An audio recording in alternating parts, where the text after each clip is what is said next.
Salam alaikum, j'espère que vous allez bien. Je profite de ce cadre superbe pour enregistrer ma petite vidéo sur l'amour, comme promis.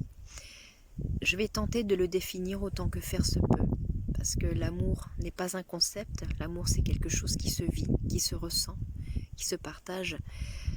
C'est un besoin vital, oui, c'est un besoin vital. Une expérience a été faite auprès de nourrissons orphelins. Il n'y avait pas de moyens pour pouvoir embaucher des personnes pour s'occuper d'eux. Donc on les nourrissait exclusivement, on les changeait autant que possible, mais ils n'avaient aucun contact, aucune affection, rien du tout. Les enfants, la plupart des enfants se sont laissés mourir, vraiment. Ce qui prouve que on peut nourrir le corps, mais nourrir le cœur est tout aussi important. Éduquer un enfant sans amour, c'est lui priver de la nature propre de l'homme, c'est lui priver de ce qui pourra lui permettre d'avoir des interactions avec l'autre, de pouvoir exprimer de la générosité, de l'affection, de la gentillesse, et de pouvoir recevoir de façon saine et sereine également. L'amour, c'est pas quelque chose qu'on va chercher, c'est quelque chose que l'on a en nous, c'est quelque chose que l'on cherche à partager. Dieu dit dans le Coran, et parmi ces signes, il a créé de vous, pour vous, des épouses afin que vous viviez en tranquillité avec elles, et il a mis entre vous de l'affection et de la miséricorde. Ça veut dire que sans amour, le couple n'a pas lieu d'être. Ça doit être vraiment l'essence de la relation. La vie a son lot d'épreuves que l'on doit affronter, surmonter. On ne peut pas en plus s'infliger une souffrance là où elle n'a pas lieu d'être en fait. Être bienveillant envers son conjoint, c'est être bienveillant envers soi-même, et c'est respecter le pacte que l'on a fait avec Dieu. Il y a un autre verset qui dit « Vous êtes un vêtement pour elles et elles sont un vêtement pour vous ». Ça veut dire qu'on a un engagement envers la personne, un engagement de protection, de préservation. On préserve l'autre de toutes les turpitudes. On le préserve de notre mauvais caractère. Oui, on doit faire attention à ce que l'on inflige à l'autre. Certes, on dit oui, c'est humain, chacun sa personnalité, ok, mais est-ce que pour autant je dois faire souffrir la personne avec qui je vis par pur égoïsme parce que je n'ai pas envie de travailler sur moi, j'ai pas envie de travailler sur mon ego? Non, c'est pas possible. Il faut de l'affection et de la miséricorde, quoi qu'il arrive, on en a besoin, c'est humain, c'est vital. Le plus beau des amours reste l'amour en Allah. Celui pour qui on a espéré bien plus que la vie d'ici-bas, bien plus que le matériel, bien plus que d'assouvir ses besoins, que d'assouvir son désir. Aimer en Allah, c'est aimer pour l'autre ce qu'on aimerait pour nous. Aimer en Allah, c'est s'accrocher à une corde solide, éternelle. C'est un amour infini, il ne s'arrête jamais, il ne s'épuise pas.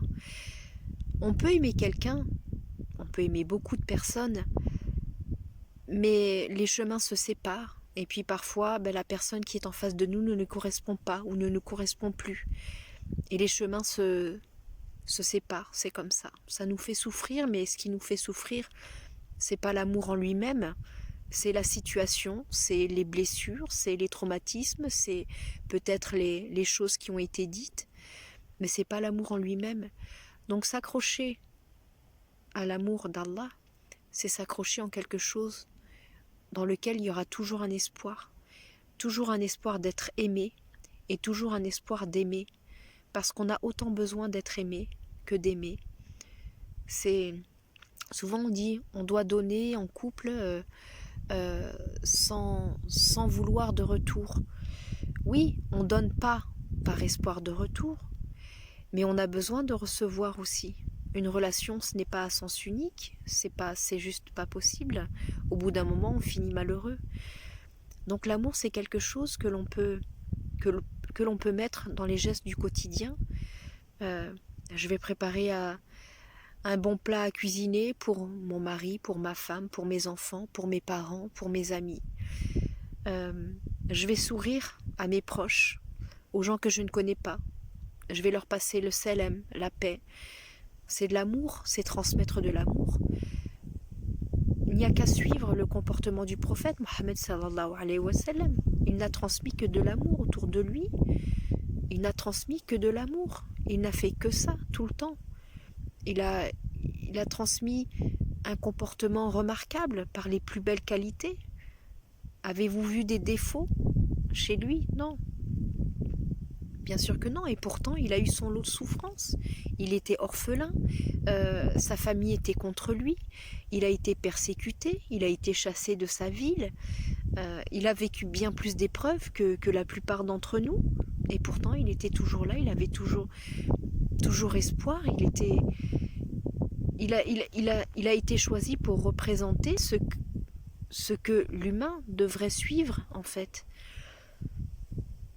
Donc l'amour, encore une fois, c'est faire preuve de tendresse, c'est faire preuve de miséricorde, c'est faire preuve de compassion. C'est toutes les qualités que l'on peut retrouver chez l'humain. L'amour et la haine sont sur la même ligne, mais à deux opposés. L'absence d'amour laisse place à la haine inévitablement. Donc il faut cultiver l'amour encore et encore, il faut le partager, il faut le ressentir, il faut le faire ressentir. C'est quelque chose qui est, encore une fois, vital. Je ne sais pas si j'ai répondu à toutes les questions. N'hésitez pas en commentaire à m'en poser en supplémentaire.